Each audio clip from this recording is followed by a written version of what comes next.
morreu o deputado estadual pelo Mato Grosso, Silvio Antônio Fávero, do PSL. Morreu de Covid-19, tinha apenas 54 anos.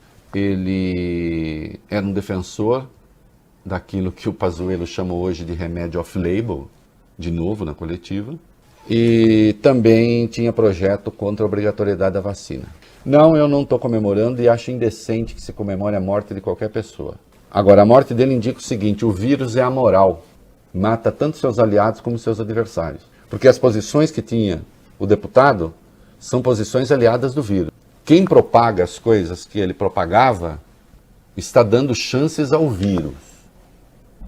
E o vírus o matou. Não é um bem feito. Seria se morressem só os negacionistas, como ele. Mas também morrem pessoas que fazem as escolhas certas e mais profissionais de saúde que estão na linha de frente desse combate. O vírus não tem critério. O vírus não moraliza a sociedade, né? Quem dera matasse só negacionistas. Mas não. Também mata os decentes.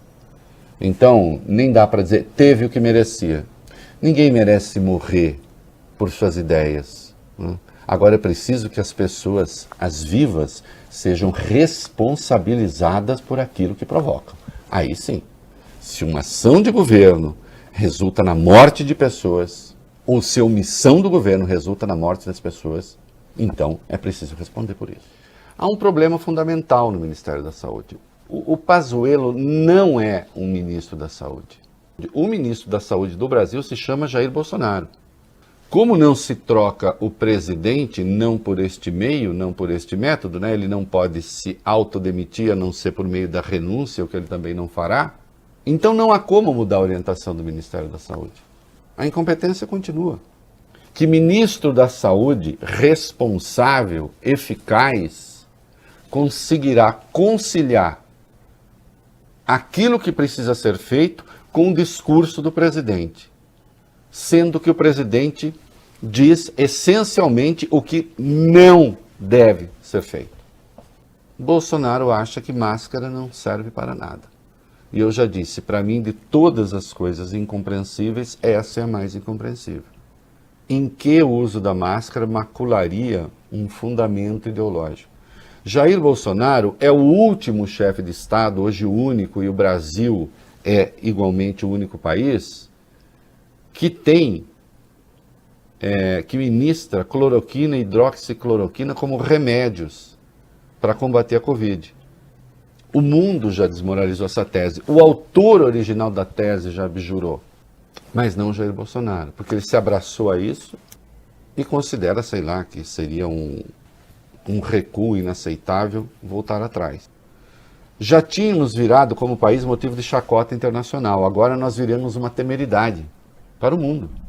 Se a doença começa a ser controlada aqui, ali, não sei o quê, se ela corre solta por aqui, a chance de aparecerem cepas resistentes, inclusive às vacinas, é muito maior, é grande. E nós sabemos que vírus não respeitam mares, né? Eles atravessam mesmo. Não adianta. Essa política que está aí conduz ao resultado que está aí. E o resultado que está aí paralisa a economia. Paralisa a economia porque paralisa o sistema de saúde. O Bolsonaro finge não entender essa relação.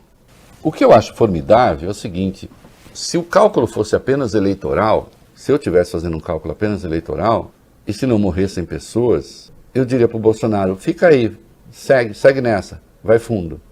Porque isso é um encontro com desastre. Acontece que esse desastre se conta em vidas humanas.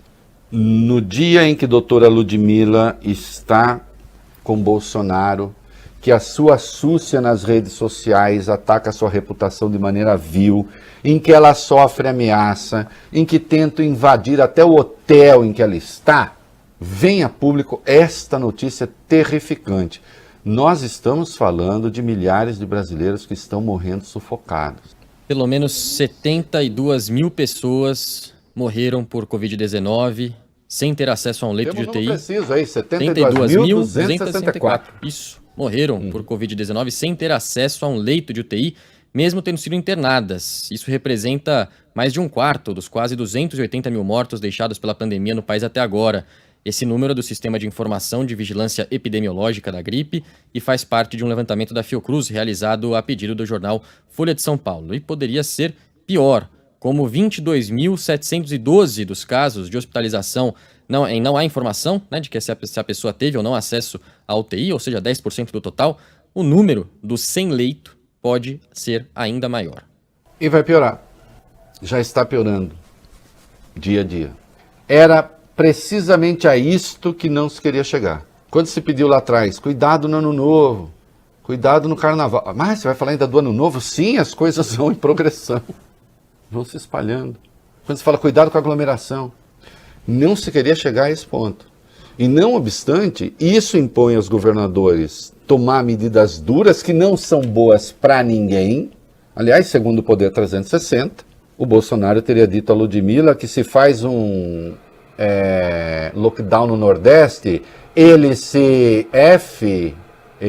Bolsonaro se F, as pessoas não se F, ele se F, e perde a eleição. Nós não, eles conseguiram criar o populismo da morte. Julgava-se isso impossível, porque o populismo, estrito sensu, sempre acaba trazendo prejuízos, vale bem. Mas num primeiro momento ele traz um benefício ali que depois cobra muito caro, até dos beneficiados. Recorde média móvel. O Brasil continua batendo esse recorde lamentável, recorde da pandemia. O país registrou ontem 1.111 mortes pela Covid-19 em 24 horas. Com isso, a média móvel de mortes no Brasil nos últimos 7 dias chegou a 1.832. Novamente um recorde. Em comparação à média de 14 dias atrás, a alta foi de 50%. Foram até agora 16 recordes seguidos. De 27 de fevereiro até aqui, saiu agora há pouco o número do Conselho Nacional de Secretários de Saúde, 1.057 mortes nas últimas 24 horas, e com isso, a média móvel, mais uma vez, 1.841 mortes agora. Lembrando, né, Valio Bene, que esta média das segundas-feiras, sempre ela é subestimada em razão do fim de semana, tá? Então, atenção, este número, 1.000 e pouco, é altíssimo. 1.057. Que fique claro. Isto aponta para algo para mais de 2.000, com certeza, caminhando para 3.000. Tá claro isso? Vacinação lenta no Brasil. A campanha de vacinação continua devagar por aqui, já foram imunizadas até agora aproximadamente 10 milhões de pessoas, isso representa menos de 5% da população total do país. Lembrando que a maior parte das vacinas, grande parte delas, né, a Coronavac, ou seja, foi comprada pelo governo de São Paulo e não pelo governo federal. O Instituto Butantan, aliás, entregou hoje 3 milhões e 300 mil doses da Coronavac ao Ministério da Saúde, esse que é o maior lote até agora. Vai indo muito lentamente e isso faz com que o mundo comece a noticiar que o Brasil virou pária internacional. Não é isso? Sim, Portugal, por exemplo, prolongou hoje a proibição de voos vindos aqui do país até 31 de março. No fim de semana, o Brasil foi manchete no mundo todo, e manchete negativa. A Bloomberg escreveu que o Brasil é uma ameaça que espalha Covid e está rapidamente se tornando uma espécie de colônia de leprosos. Felizmente, os governadores estão tomando decisões. Aliás, um aplauso a quase todos eles que estão tendo a coragem de enfrentar as hostes da desqualificação, da agressão, da vulgaridade, para fazer a coisa certa, combatendo uma figura que é poderosa. O presidente é poderoso. Ele tem ali uma base bastante grande e muito ativa. Há uma indústria do crime nas redes sociais. E mesmo assim, a governadora está fazendo a coisa certa. O consórcio dos governadores do Nordeste conseguiu fazer um contrato para comprar 37 milhões da Sputnik V, a vacina russa. Aliás, a $9,50. O general Pazuello conseguiu comprar apenas 10 milhões dessa vacina a $13. E outra coisa, quero saudar aqui o governador Rui Costa, da Bahia, porque ele conseguiu, junto com os governadores, ele integra o consórcio dos governadores, 37 milhões de vacinas o consórcio vai conseguir comprar. E a Bahia conseguiu fazer um contrato, vai ter uma assinatura virtual, para a compra de 9,7 milhões de doses só para a Bahia. Outra coisa positiva que a doutora Ludmilla também defendeu, que os estados têm autonomia para fazer essas coisas. E só tem porque o Supremo fez a coisa certa. E aí Bolsonaro, em entrevista, conta mentira dizendo que o Supremo o impede de agir. Certa, os governadores do Nordeste fizeram a coisa certa, foram atrás da vacina. No dia que essa história for contada, atrás da vacina, inclusive para esses negacionistas vagabundos que vão para as ruas, mas que eu tenho certeza que depois vão tomar a vacina. Olha aqui, mais de uma vez eu já disse que eu tenho divergências muito firmes e as tive, inclusive durante a campanha eleitoral com o governador João Dória. Agora, é inegável que no caso da vacina ele fez as escolhas corretas e teve a coragem de fazê-las. E está sendo alvo de uma campanha sórdida. Você não quer gostar da ideologia do governador, você não quer gostar de... Agora, em relação à vacinação, não. E hoje ele fez um pronunciamento muito duro e acho que o pronunciamento tem que ser ouvido. E tem que dizer onde está o erro do que ele está dizendo. Por exemplo, ele falou o seguinte sobre quem está vacinando os brasileiros e de onde vêm as vacinas. Solta aí o vídeo 1. Em 4 dias, o Butantan de São Paulo fornece mais vacinas do que nos últimos 2 meses e meio o Ministério da Saúde obteve de outros laboratórios. Até quando o Brasil vai ficar clamando por vacinas? Até quando milhares de brasileiros vão perder suas vidas, como estão perdendo diariamente? E um governo que promete vacinas e não coloca as vacinas no Sistema Nacional de Imunização. Tenha compaixão, Jair Bolsonaro. Tenha compaixão dos brasileiros que estão morrendo. 278 mil mortes até agora. Uma vergonha. Aliás, o Brasil se tornou uma vergonha mundial. Desculpem os que discordam, mas nada a reparar a esta fala. O governador se diz num outro trecho enojado, lembra que o governo compra cloroquina, mas é mal sucedido a comprar vacinas, e fala das manifestações feitas aqui em São Paulo com o claro, mais do que o apoio do presidente, e o presidente na live de quinta-feira praticamente convocou as manifestações. Solta aí. Como brasileiro, como cidadão e como governador de São Paulo, eu me sinto enojado, revoltado diante de uma circunstância como essa, de um governo que compra cloroquina e não compra vacina, de um governo que ativa o gabinete do ódio para promover manifestações em todo o Brasil contra governadores que estão defendendo a existência, a vida e a saúde dos brasileiros. Ameaças aos familiares dos governadores em todo o Brasil, xingamentos, impropérios, ameaças de agressões pessoais. Que país é este? No momento que as pessoas deviam estar em casa, se protegendo, foram para a rua, sem máscaras, para defender Jair Bolsonaro, negacionista, se aglomerando, fazendo exatamente o que não poderiam fazer. Tá certo, ele é o governador de um estado que está vivendo, como todos, o colapso na saúde. E onde cai o peso da não assistência é no governo. A quem cabe oferecer a resposta? Como é que podem os governadores lutando para tentar conter essa escalada absurda e o presidente fazendo o contrário? E aí o vídeo 3, que é muito importante, mentiras contadas ao STF. A Procuradoria-Geral da União indagou ao Ministério da Saúde se era verdade que os leitos não estavam sendo habilitados. O Ministério da Saúde respondeu à Procuradoria-Geral da União que sim, os leitos estavam sendo habilitados. A Procuradoria-Geral da União respondeu à ministra Rosa Weber e ao Supremo que estavam sendo habilitados os leitos de UTI em São Paulo.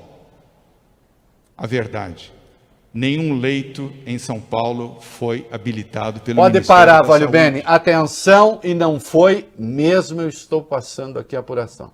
É um despropósito. E o governador ainda falou depois, não precisa botar o vídeo, que a casa dele, ameaça de invasão, a casa, agressão, a mulher, agressão, o filho. Bom, que é o padrão dessa gente. Fizeram isso com a doutora Ludmilla.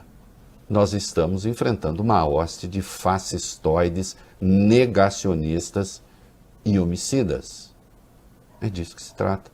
É preciso ter clareza disso e é preciso chamar as coisas pelo nome se a gente quer que elas se corrijam. Vamos lá. O governador de São Paulo, João Dória, afirmou hoje que não descarta endurecer ainda mais as restrições no estado para conter o avanço da pandemia. Segundo ele, se a atual fase emergencial não der resultados, São Paulo pode sim adotar um lockdown. Bom, queridos, nós temos de brecar o que está em curso. Se alguém tiver alguma ideia melhor, na Europa, vai lá. Diversos países europeus planejam impor essas restrições nessa semana diante do aumento rápido de casos, também de mortes da Covid. Um desses é a Alemanha. Lá, o chefe da Agência de Doenças Infecciosas afirmou que o país vive uma terceira onda. Na França, o presidente Emmanuel Macron impôs toques de recolher em várias regiões e especialistas da área de saúde estão pressionando o governo para decretar um bloqueio nacional com urgência. Tem ainda o caso da Itália, que também adotou toque de recolher, as pessoas só têm permissão para deixar as casas para tarefas essenciais. Olha, notem o seguinte, é óbvio que nesses países também há manifestações contrárias ao governo.